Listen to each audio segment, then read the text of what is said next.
cá, fomos lá ver a paisagem toda e com meus filhos corrimos até lá, entramos, mergulhamos e eu nunca mais voltei a entrar depois dessa experiência. Meus filhos são como peixes, eles andam ali, nem sei como é que aguentam, mas depois dessa já não entrei mais. Mas pronto, neste dia, hoje vamos a ter aqui a nossa parte de nosso equipo de líderes de jovens, a nosso irmão Lucas Egendor. Se vem cá, Lucas, ele estará a partilhar a palavra hoje. Ele é parte da nossa equipa de pregação. O pastor tem uma equipa de pregação e hoje ele que estará conosco. Amém. Quantos já foram abençoados anteriormente com a palavra que Deus partilhou através de Lukids? Amém. Então hoje vai ser uma bênção. Ele estará a partilhar a palavra do Senhor neste dia. Assim que eu peço que os irmãos possam levantar as suas mãos. Vamos orar pelo pregador. Pai, obrigado, Deus, por este tempo maravilhoso. Oramos pela vida de Lucas, que estará hoje a partilhar a palavra do Senhor. Abre o nosso entendimento, Deus, abre o nosso coração, Deus, para compreender a Tua palavra e aquilo que Tu colocaste na boca de Teu Filho, Pai, de Teu servo, Pai. Em nome de Jesus, amém e amém. Vamos a recibirlo com uma salva de palmas. Que se anime.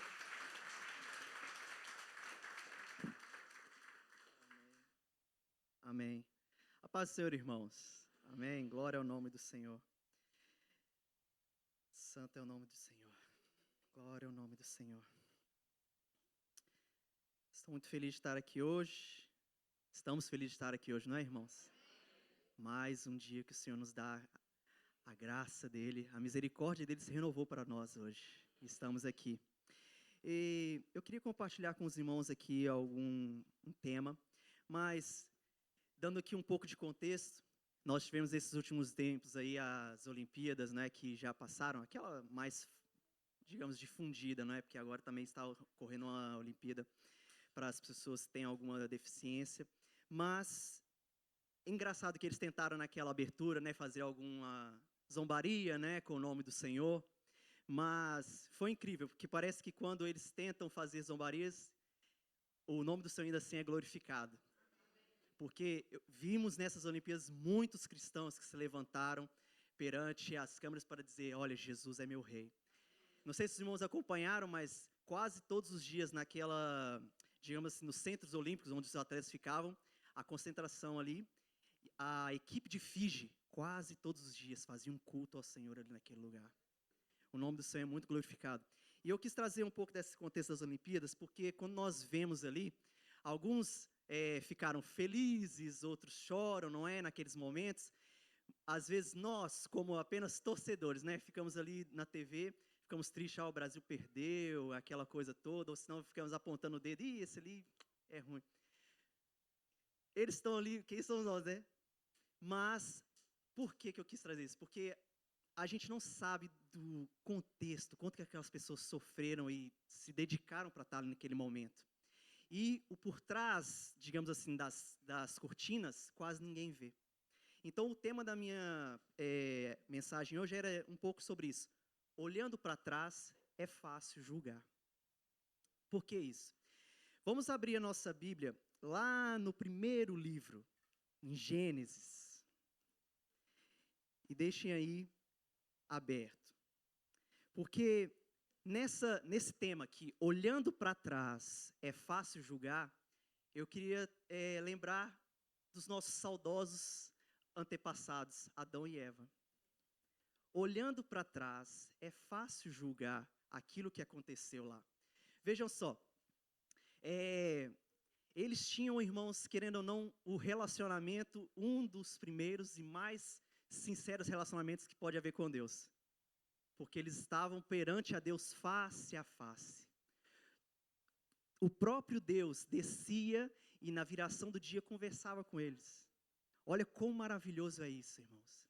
Então, esses nossos ancestrais, nós quando lembramos deles, eu pelo menos lá em casa, a gente fica brincando, pô, quando chegar no céu, eu vou dar um pedala Robinho no Adão, vou dar um pedala Robinho na Eva, olha o que eu tive que passar por tua causa. Mas olhando para trás, irmãos, é fácil julgar, porque já passou. E a gente lê toda essa narrativa que tem aqui dos primeiros dias, dos primeiros anos, e é fácil julgar. Então, nos primeiros capítulos de Gênesis, estamos ali contemplando o início de tudo, do que hoje já conhecemos. E a gente não consegue imaginar como era belo acordar, ver toda a criação, ver que tudo aquilo foi o Deus que criou e ainda poder conversar face a face com esse Deus. E eles foram tentados por uma coisa muito simples. Olha, se você fizer isso aqui, você vai ser como Deus.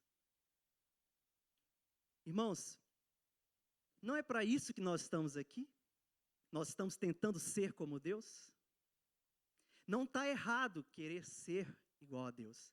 É para isso que nós estamos aqui todo dia, aprendendo da palavra do Senhor. Nós renunciamos à nossa carne, temos que dizer não para o pecado, temos um monte de coisas que nós sabemos como trilhar para sermos iguais a Deus. O próprio Jesus nos ensinou. E nós aprendemos até com o próprio Paulo. Sede meus imitadores, como eu sou de Cristo. Então, não há nada de errado em querer ser como a Deus. Mas o pior foi que, para aquela tentação, eles tentaram com aquela pequena frase, olha, você vai ser como Deus. Mas para isso você vai ter que desobedecer. Então parece que não bate. A conta parece que não bate.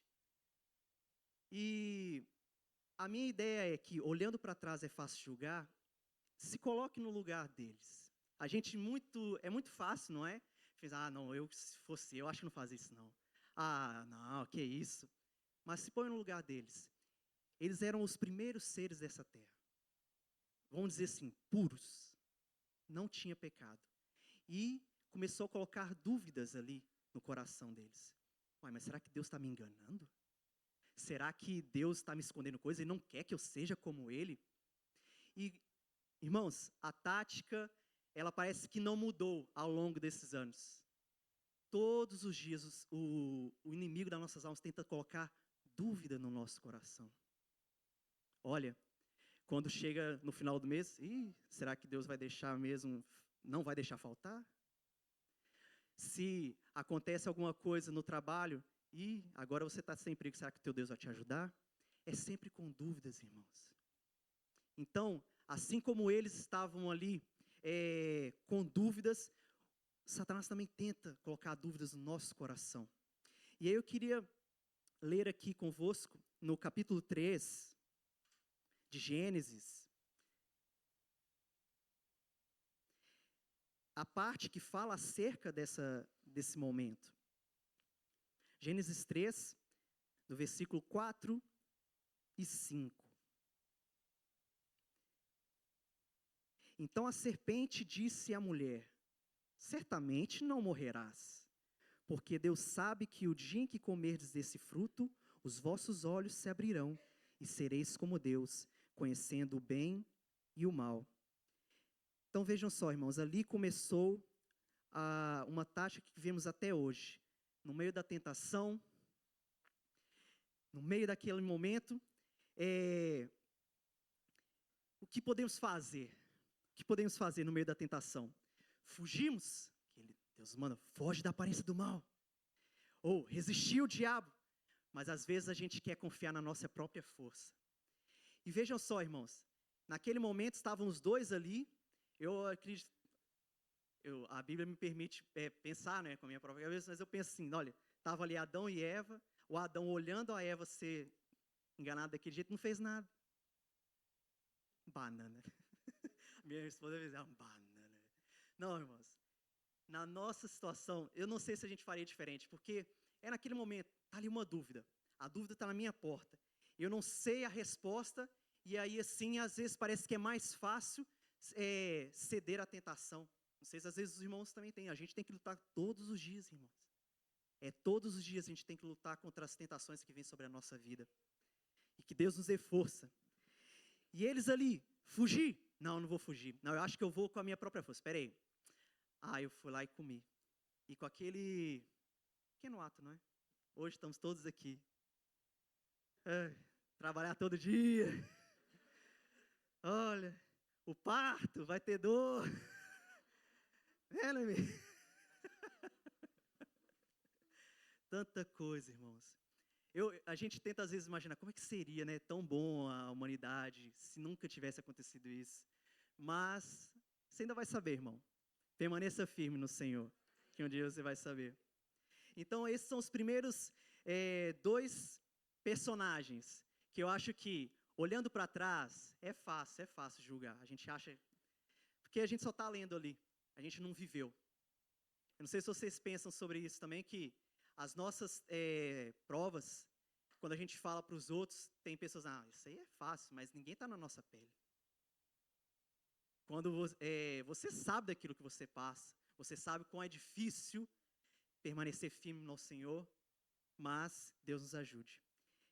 E a segunda pessoa que eu queria falar é sobre Marta. A Marta, aquela que, coitadinha, nem ganhou uma música, porque a Maria, como Maria, que estava aos seus pés, a Maria ganhou música. A Marta, tadinha. Ô, gente, mas quantos de nós, não é? Ela estava ali naquela dela, e eu, Senhor Jesus, não vai pedir para Maria me ajudar e tal? E aí Jesus, olha, Marta, você está muito atarefada, está muito levada pela sua ansiosidade. A Maria escolheu a melhor parte. Mas, olhando para trás, irmãos, é fácil julgar. É fácil julgar a Marta. Tadinha, ela realmente não ganhou nenhuma música. Vamos abrir essa passagem. Ela está lá no livro de Lucas. No livro de Lucas, no capítulo 10.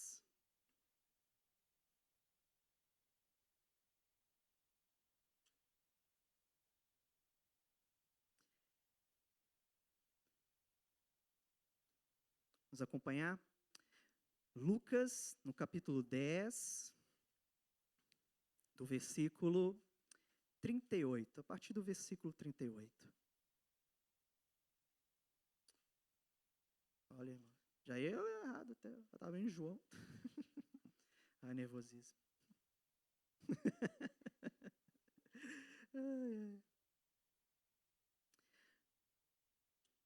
Então, Lucas capítulo 10, a partir do versículo 38. Diz assim a palavra do Senhor. Indo eles no caminho, entrou numa aldeia, e certa mulher, por nome Marta, o recebeu em sua casa. Tinha esta uma irmã chamada Maria, a qual, assentando-se aos pés de Jesus, ouviu a sua palavra. Marta, porém, andava distraída em muitos serviços, e aproximando-se disse, Senhor, não te importas de que a minha irmã me deixe servir só? Diz-lhe que me ajude. E respondeu-lhe Jesus, Marta, Marta, estás ansiosa e preocupada com muitas coisas, mas uma só é necessária. Maria escolheu a boa parte, a qual não lhe será tirada.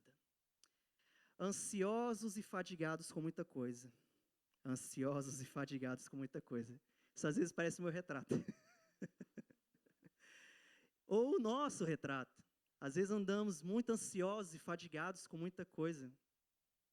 Não é verdade? Temos que prover, temos que lutar.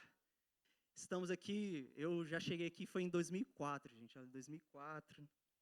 Já há muitos anos estou aqui. E nessa luta, primeiro os meus pais lutaram por mim, agora eu estou lutando sozinho, essa vida de adulto. E todos os dias é uma luta, é uma batalha.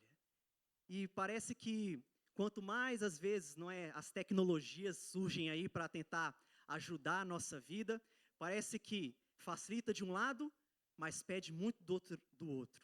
Porque se facilita muito a minha vida, eu penso que vai sobrar tempo, na verdade, às vezes eu consigo arrumar mais e mais coisas para fazer. Parece que às vezes eu não arranjo tempo para o Senhor. O trabalho quer nos consumir. Às vezes a gente pensa, não, se calhar eu vou ter que arrumar agora um outro emprego. Aí eu vou arrumar 2 empregos. A gente fica pensando sempre nisso. As preocupações da vida. Ansiosos, preocupados. Então, olhando para trás, às vezes é fácil julgar a tadinha da Marta. Mas quantas das vezes nós estamos iguaizinhos a Marta, ansiosos e preocupados, e não dando o devido tempo para o Senhor? Sabe, irmãos, eu queria ler aqui com vocês mais uma vez, que lá em Filipenses, que é uma mensagem de ânimo, ok? Uma mensagem de ânimo para os irmãos. Em Filipenses, no capítulo 3.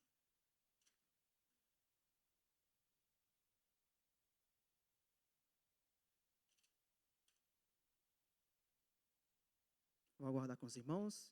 Filipenses 3, não, 4, irmãos, 4.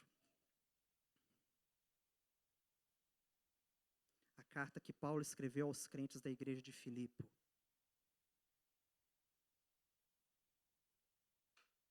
Filipenses, no capítulo 4, do versículo 6 ao 8. Medite sobre isso, é uma mensagem que o Senhor tem para nós nessa manhã. Não andeis ansiosos por coisa alguma, mas em tudo, pela oração e pela súplica, com ações de graça, sejam as vossas petições conhecidas diante de Deus. E a paz de Deus, que excede todo o entendimento, guardará os vossos corações e as vossas mentes em Cristo Jesus. E quanto ao mais, irmãos, tudo que é verdadeiro, tudo que é honesto, tudo que é justo, tudo que é puro, tudo que é amável, tudo que é de boa fama, se há alguma virtude, se há algum louvor, nisso pensai. Amém, irmãos? Essa palavra é muito forte, para que nós não venhamos andar ansiosos. Eu, ultimamente, tenho que me preocupar muito com isso. No meu trabalho, aquelas coisas que a gente pensa que nunca vai acontecer conosco. Mas, quando acontece, às vezes a gente pensa que não sabe como lidar. Eu estava ali no meu trabalho, atendendo uma pessoa, e não é uma disputa, mas, por exemplo, a pessoa tem o argumento dela, eu tenho o meu argumento, a pessoa tem o argumento dela, eu tenho o meu. Aquilo começou a me gerar ansiedade, e de repente eu comecei a ficar ofegante, e o coração batendo muito disparado. E aí, depois, quando eu fui ver, olha, eu pensei assim, meu Deus, eu já tive problema de coração. E agora? Vamos parar? E eu vi que naquele momento eu tive tipo um pequeno ataque de pânico, aquela situação. E eu pensei, gente, isso aconteceu comigo, uma coisa por causa da ansiedade. Muita preocupação. E, irmãos, se isso já se passou contigo, e eu espero que não passe, mas se passar contigo, medita no Senhor. Medita nessa palavra. Não andeis ansiosos. O teu Deus, Ele cuida de ti. Ele cuida como um pai amoroso, que sabe dar bons presentes aos seus filhos. Amém? Então, tadinha da Marta, ela andava tão atarefada, tão ansiosa, mas eu queria lembrar dela. É uma lembrança, um memorando honroso aqui, porque, tadinha, é fácil olhar para trás e julgar a vida dela. Julgar aquilo que aconteceu naquele momento. Não a vida dela, mas aquele momento que aconteceu. Mas não vamos andar ansiosos. Vamos dedicar o nosso tempo ao Senhor. E talvez aqui um pouco polêmico. Eu queria também lembrar de um outro. Judas Iscariotes. Aquele mesmo. O discípulo de Jesus. Aquele que traiu. Que foi responsável por trair o nosso Senhor Jesus Cristo. Que o vendeu por 30 moedas de prata. E no início a gente falou de Adão e Eva, que eles tinham um bom relacionamento com Deus, não é? E o que dizer então desse Judas? Ele teve um relacionamento pessoal com o Senhor Jesus Cristo. Durante anos andou ali, mão dada com o Mestre. Para onde você foi, eu vou. Aquilo que você fala, eu ouço. Aquilo que você fala, eu pratico. E aí, olhando para a vida dele, durante todos esses anos, eu queria perguntar, o que nós temos feito com a intimidade que nós temos com Deus? Andar com Ele está transformando a nossa vida? Ou apenas está camuflando aquilo que nós não queremos que Deus mude? Porque, olhando para trás, é fácil também julgar a vida do Judas. O próprio João, quando escreve o seu evangelho, ele já está escrevendo aquilo depois do acontecido, e é fácil para o João falar, olha, então naquele momento, aquele era o Judas que metia a mão na bolsa, o Judas que depois ia trair. Mas, no momento em que estavam todos ali, ninguém sabia. Até eles falam aquela situação na ceia, em que quando Jesus fala que um há de me trair, todo mundo fica, é eu? É eu, Jesus? É eu, Jesus? É eu? Não, não é eu? Ninguém sabia. Irmãos, temos que tomar cuidado. E eu vou ler de novo essa parte que eu coloquei aqui. Andar com Deus está mesmo transformando as nossas vidas? Ou está apenas camuflando as falhas que não queremos deixar Deus trabalhar? Todos nós, irmãos, essa igreja aqui não tem ninguém perfeito. Todos nós aqui, todos os dias, estamos buscando a santificação. A santificação, aquela sem a qual não veremos a Deus. Estamos andando com Ele, queremos pisar as pisaduras que Jesus pisou, queremos andar. Mas sabemos que nós somos seres humanos tendenciosos ao pecado, tendenciosos às falhas. Podemos falhar. E Judas era um desses.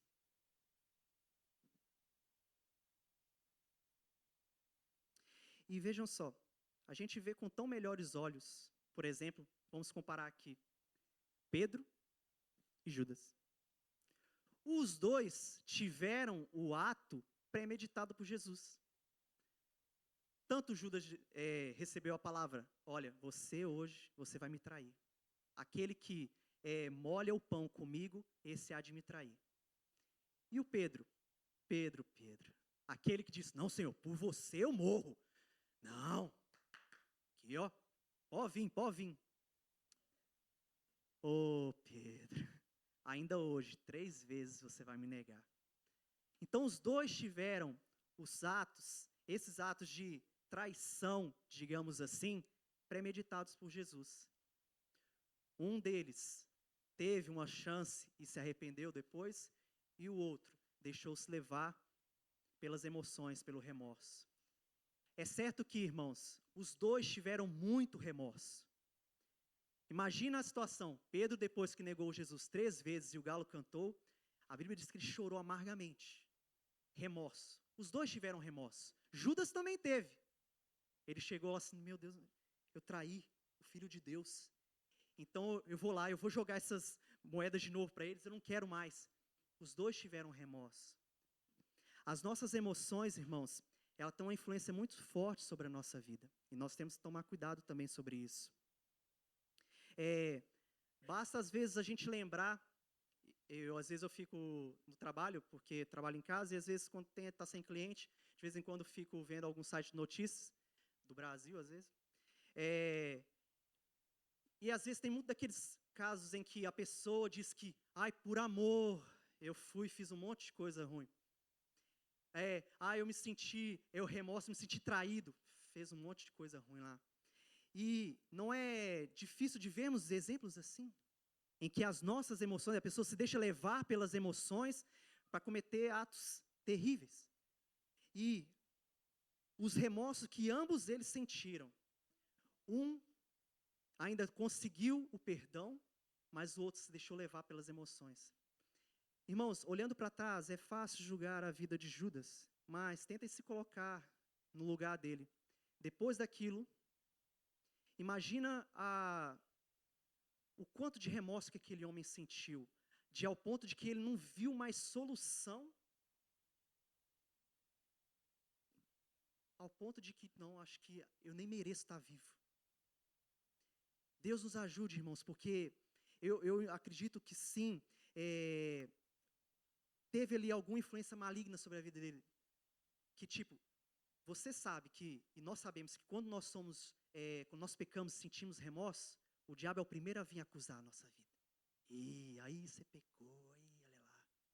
E quer julgar a nossa vida, quer nos mandar para baixo, quer mesmo nos fazer sentir lixo. Olha, você não merece.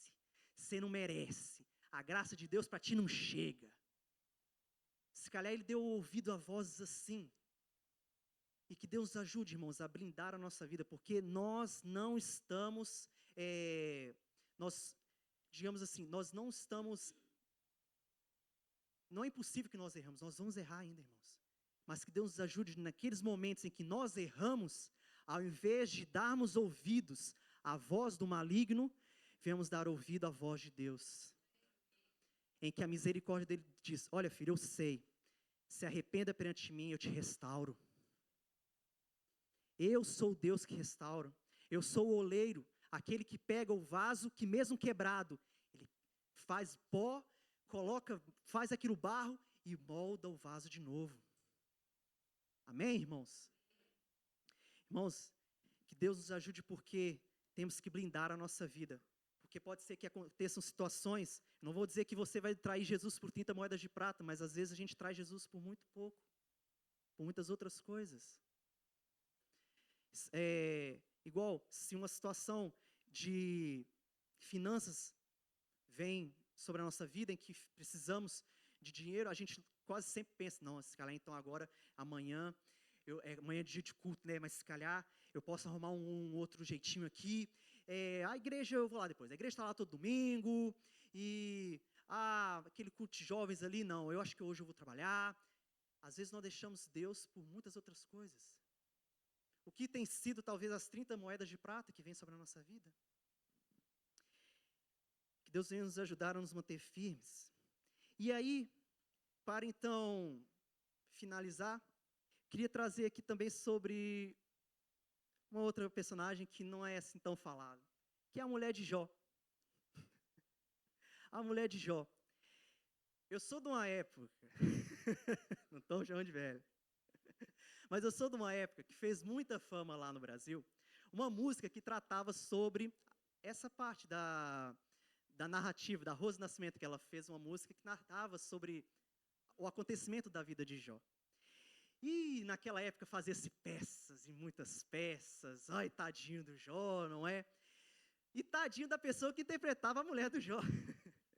Que era quase sempre a pessoa que era rotulada como louca, como que não tinha fé nenhuma em Deus, por causa de uma simples frase, em que naquele momento ela diz: olha, amaldiçoa esse Deus aí teu e morre. Eu tive vendo essas peças, eu me lembrei dessas peças assim, eu falei: gente, era muito comédia mesmo naquela.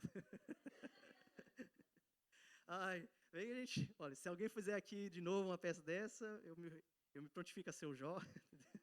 Tranquilo? A gente sofre, né? Quem não sofre, né?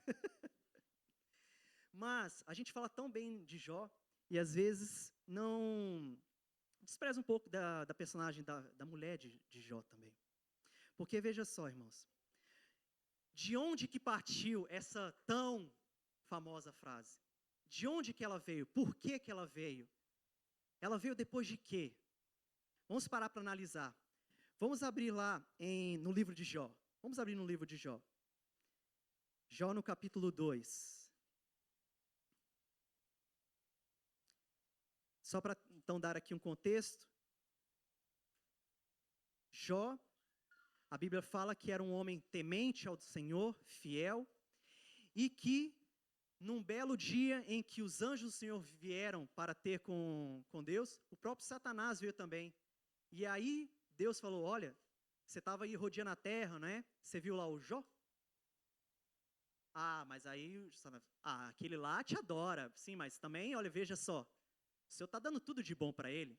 Aquele lá, se a gente fosse passar no dia de hoje, aquele lá tem uma mansão, outras quantas casas, o carro do ano, nada falta. Mas tira aquilo que ele tem, o Senhor vai ver que ele vai te negar. Esse é um contexto da vida de Jó. E as notícias que ele receberam. Ali em Jó, a frase, ela vem ali no versículo 9. Mas eu vou querer dar aqui um pouco de contexto. Vejam só, irmãos. Antes dessa frase, olha o que é que aconteceu. Todos os bois e jumentos foram roubados. E os servos que estavam tomando conta daqueles bois e jumentos foram assassinados. Fogo caiu do céu e queimou todas as ovelhas do Jó. Todos os camelos foram roubados. E mais uma vez, os servos que estavam tomando conta foram assassinados. Isso talvez, se calhar, uma das piores notícias, que são as duas últimas, os dois últimos fatos, é que todos os filhos de Jó estavam numa mesma casa, reunidos. E veio um vento impetuoso que derrubou a casa e matou todos os filhos que Jó tinha. Irmãos, então nesse momento, olhando para trás, é fácil julgar. E depois ainda acontece uma outra coisa, que Satanás, não muito satisfeito de ter tocado nisso tudo, e Jó não ter murmurado, aí ele fala assim, mas também o Senhor dá para ele saúde, ele está mó de boa lá, ó, pimpão, ó, respirando, está jogando futebol todo sábado, nem machuca, está de boa, toca na saúde dele, deixa eu tocar na saúde dele. Aí então, Deus permite, olha, toca, mas não mate. E aquele Jó recebeu em si chagas malignas do pé até a cabeça, de tal forma que ele precisava pegar cacos para se coçar. Imagina a mulher dele então, vendo aquilo tudo. Irmãos, ninguém está preparado para receber esse tipo de notícia, irmão. Imagina, olha, se você tinha alguma estabilidade financeira, tudo aquilo que foi embora, assim. Se você tinha alguns bens, foi embora assim. E de repente, as pessoas que você ama ao seu lado, também são assim. Ninguém está preparado, irmãos. Então se coloquem, olhando para trás, é fácil julgar a vida da mulher de Jó. E ela naquele momento, eu sei que, por exemplo, na música, nessa que eu estava comentando, naquela época a gente sempre tenta colocar a mulher de Jó como uma pessoa que estava ali sem fé nenhuma, e ainda fala uma coisa tão violenta, não é? Olha, amaldiçoa Deus e morre. E a música fala que ela gritou, mas eu imagino que, aquele grito era um grito de desespero, irmãos. Porque não é fácil receber uma notícia dessa, esse monte de notícia. Então, olhando para trás, é fácil julgar.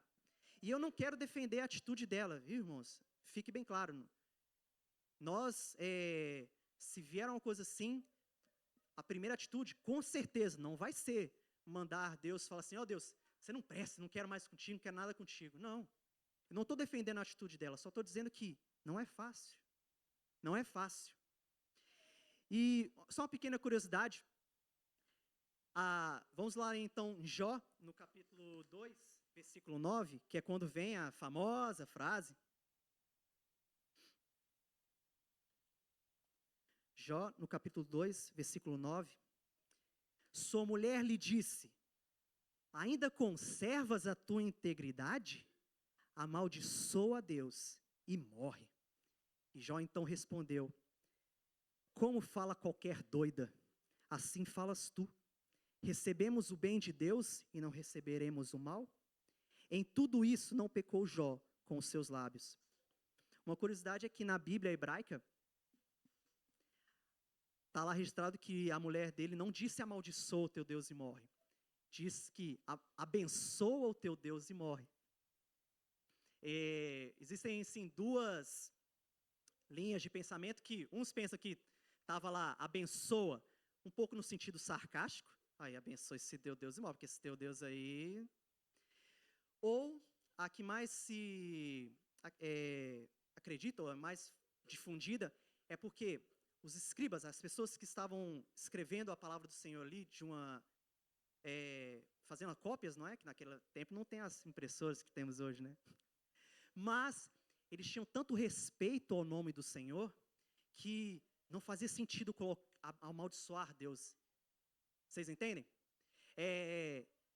Então, mas é verdade que ela disse alguma coisa muito mal, porque o Jó depois fala assim, você está falando que nem uma louca. A gente recebeu o bem de Deus, não vai aceitar o mal? Então, o fato é que julgamos ter ferramentas para combater tudo que vem sobre a nossa vida, mas só saberemos como reagir a elas quando a prova vier. Irmãos, olhando para aqui, é fácil e, irmãos, não tenha medo, não tenha receio das provas que podem vir sobre a sua vida. Até agradeça a Deus sobre as provas que vêm sobre a nossa vida. Até nisso temos que dar graças. Porque se somos provados, é porque Deus quer nos ver aprovados. Ele quer moldar o nosso caráter. Ele precisa trabalhar em nós. E às vezes tem que ter situações que nós não compreendemos. Não compreendemos. Mas é verdade que esse exemplo está aqui na palavra do Senhor e serve de esperança para nós, que o nosso Deus, Ele não falha. Ele contempla a nossa vida, Ele vai dar o resgate. E ainda assim que Ele deixe situações menos boas virem à nossa vida, Ele é o Deus da provisão, é o Deus dos resgates. E aí nós falamos então de 4 pessoas aqui, ou 4 personagens. Adão e Eva contam como 2, então falamos como 5. E se a gente agora fizer então aqui retroceder do último para o primeiro, nós tiramos aqui boas lições para a nossa vida. Assim como a mulher de Jó, sabe que independente daquilo que você disse, daquilo que você fez contra Deus, Ele é poderoso e misericordioso para restaurar a sua vida e a vida da sua família. Porque é verdade que no fim de tudo, a Bíblia nos diz que Jó teve tudo em dobro, até mesmo os filhos. E eu acredito que a mulher de Jó, aquela, foi restaurada no final também. Então, irmãos, tem solução. Não há nada que não tenha solução para o teu Deus. Que nós não venhamos perder essa confiança, que às vezes é fácil de perder. E, se formos olhar então para a vida de Judas, o que a gente pode pegar? Vamos andar com Jesus todos os dias da nossa vida, sem trocar Ele por nada. E como Marta, saiba que Deus usará meios, Ele vai falar contigo, para sempre te lembrar do Salmo 84:10, que melhor é um dia nos teus átrios do que 1000 em outro lugar. Irmãos, muito bom é estar aqui na casa do Senhor. Muito bom é estar aqui, onde podemos, nessas 4 paredes aqui, simples, mas nós estamos aqui louvando o nome do Senhor. Ele está recebendo a sua adoração, irmãos. O pastor disse bem, é uma oportunidade só que você tem. É só uma oportunidade que você tem. Essa aqui, a vida aqui na terra, é a única oportunidade que você tem para mostrar para Deus que, olha Deus, independente das circunstâncias, eu vou te servir.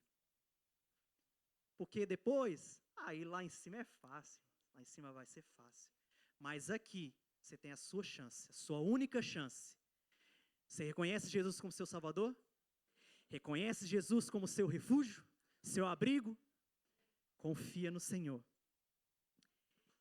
E lembramos de Adão e Eva. Assim como um dia eles tiveram um relacionamento com Deus, o nosso relacionamento com Ele vai ser melhor ainda, irmãos. Por quê? Vai ser face a face e vai ser para sempre. Não vai haver nada que vai te separar daquele momento. E se estamos aqui hoje, é porque Ele permitiu. A graça dEle, a misericórdia dEle se renovou essa manhã e aqui estamos. Por isso estamos alegres. Deus, quando olha para a sua vida, Ele, primeiro de tudo, Ele vê uma camada do sangue de Jesus Cristo, que te purifica de todo o pecado e que te faz ser hoje filho de Deus. Amém? Essa é a palavra que eu queria trazer para os irmãos. Que a Bíblia tem, irmãos, exemplos menos bons, vamos dizer assim. Mas por que eles estão lá?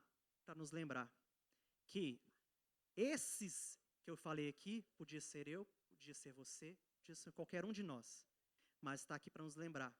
Olha, não faça. Seja fiel. Amém?